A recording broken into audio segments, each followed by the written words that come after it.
potato vision. My camera lens is kind of broken, so this is just the best I can do right now.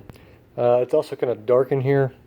It's not really dark. I mean, it's bright enough, but for whatever reason, my crappy GoPro, my Chinese GoPro, whatever, cannot pick up this thing at night. So anyway, real quick, if you've got one of these, it's a Great Dane Champ, and from what I can tell, this thing is like super rare, and I don't think rare in a good way. It's not a bad mower. I haven't actually used it yet. I've just been adjusting stuff. But I say it's not a good mower because I cannot find any technical data over this thing at all. I don't know when it was made, the model number, maybe if you guys need help finding stuff on yours. It's GDC-12.5KA, which that's about as generic as you can possibly get because that's 12 horsepower Kawasaki. And I don't even know if that's the model number. I'm just guessing. The deck also has one, and it is GDCM-36, which, again, Great Dane commercial mower, 36-inch. So I'm not really convinced that's the model number of either one of these, but either way, you set the pin height with this guy on the side, so that's your grab handle. You pull up on it, you shove the pin through. Do the same thing on this side. Now, I'm going to have to adjust the deck because it's off by half an inch on one side. And what I'm going to do is take these bolts out, and I'm going to drill out probably the deck or the caster, whichever one's easier to adjust. Probably I might just do the caster just because that's easy. And that way I can, say this is the deck, I can adjust it like this and pick up that one side that's a half inch lower. Because if you look back here, it's bolted to the frame with 3 bolts on both sides. So one could adjust it back there, but I don't think you're going to be able to adjust it very easily. So if you do that, you can slot the front bolts and at least be able to adjust it, a couple of inches. It's not a timed deck. The blades come stupidly close to each other, which is, I would consider to be a great thing. I've also got an Everride Scorpion over here, which I've got stuff all over my garage right now. It's incredible. But so it's a pretty open deck, just like its sister counterpart. Belt drive, or not belt drive. This is hydrostatic, so very much like a Turf Tracer, Skag, SWZT, the new John Deere ACS, that kind of stuff. But this is what I pretty much figured out if you have one of these and you need to make adjustments. So first off, this was seized in place. This is where the handle should be, which makes sense to me. The previous owner had it all the way flipped underneath here, but that's because that rod was bent. I think somebody couldn't get it to move because the pulleys were seized in place and it just bent the rod. Because these, they look like they're grade 8s, but they're really not. They're pretty flimsy for the most part. And then next, you have your transmission right here. So, the further it moves back, that's more drive. If you go the other way, it's more reverse. Okay, so you can't shift or reverse from this. You have to use this to shift. I have a broken brake spring on this side, which I'm actually using a Toro gear drive mower to get the belt from. It's just like a standard 6-inch brake band, so it's nothing crazy. It's like 20 bucks. It's not a big deal. What else? But yeah, there's a neutral switch in here. You're probably going to have to adjust that because it wasn't adjusted correctly on this. So I fixed that. You got the handles nice and tight. You have to give them some play, otherwise they won't drop back where they need to go. This I could not figure out, this parking brake setup. What I ended up doing, because if you look at this, there's a nylon bushing in here. And I think it's supposed to be tight, but I don't think it's supposed to be tight enough that it will put itself in park, because that was the problem I was having. So I finally just tightened it up enough where I can manually lock it in park. And that seems to work just fine. At least then they don't fall back down. Because that was another problem I was having, is you'd go to drive it and the park lever would drop in, and then you would be stuck doing a circle to unlock it. And that just seemed like a potential hazard to me. I didn't want anybody to get hurt because this thing is on a hill and all of a sudden it goes down slope or something. Another thing that I had a real problem with was this bolt down here was not oriented correctly. And you may be able to see it. It's got the spring, and then it has a transmission bypass. So that way when you squeeze both levers, that trunnion will rotate back, and in play pull that arm in the front, which is the bypass for the hydrostatic drives. Because you have to think, this isn't like, like a newer mower. So on this, if you squeeze the brake, that corresponding wheel will stop and allow you to turn, or it'll apply pressure and allow you to turn slowly, whatever.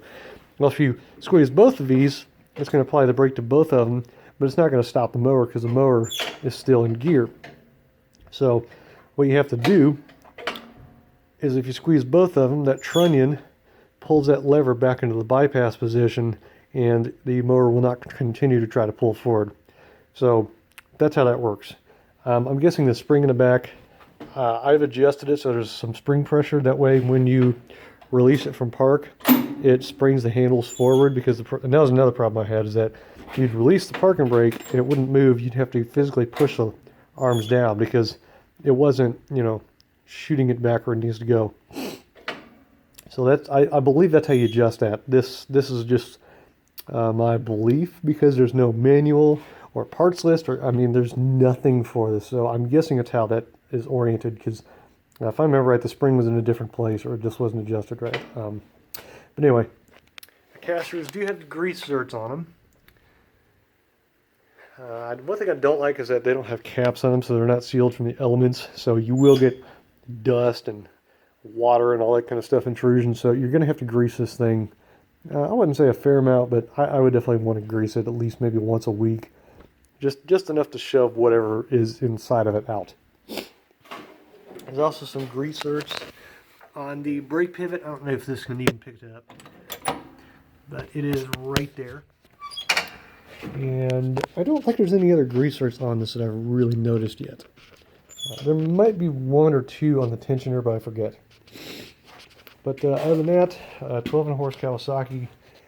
And if you've never seen how big one of these are, that's my hand, that's the engine. So this is very similar to like a GX390 Honda mower. So it's a pretty big thumper. And as soon as you start this thing, it's pretty clear that you've got lots of power. It's 12.5 horse, but I'm willing to bet the torque is probably right around like 17, 18 foot-pounds. So it's quite a machine. But I think this is going to be a good addition. I'm only a couple $100 into it, so if something catastrophically goes wrong this summer, I'm not really out a lot.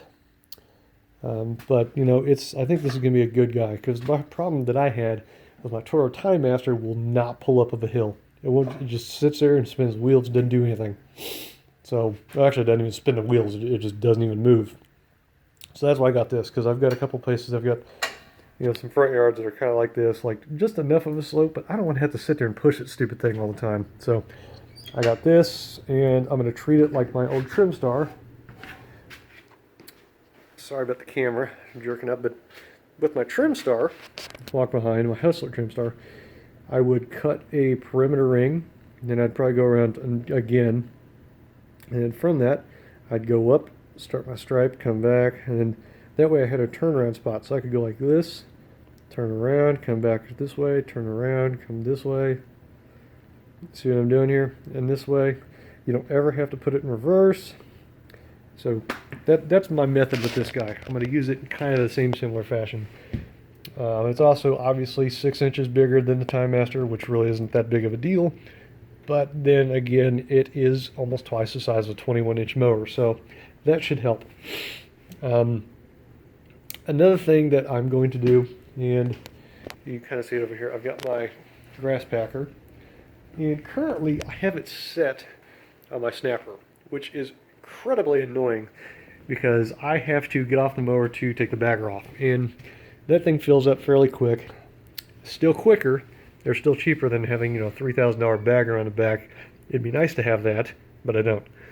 So the plan was to put it on my Scorpion.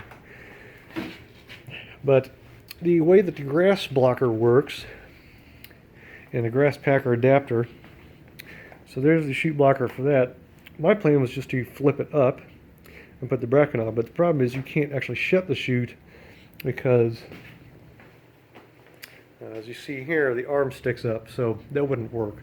So my plan is to quite simply just put it on this guy.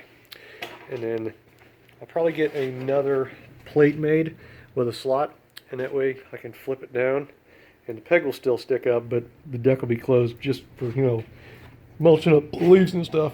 Plus, in this position, I'm already standing up, so for me to throw this thing in park if I'm using it, all I have to do is squeeze both the levers, flip the lock. Well, I can't take both hands off, obviously, because that's an operator present switch, and so is that. But reach over, throw it in neutral, and then just simply walk around and pick it up. I mean, I guess I got to turn the deck off too, but you know, all of this can be done within seconds. There's no trying to get up out of the seat, crawl over the deck. This one, you know, you've got to turn off the deck, fold the arms out, pull up the parking brake. I like to throttle them down.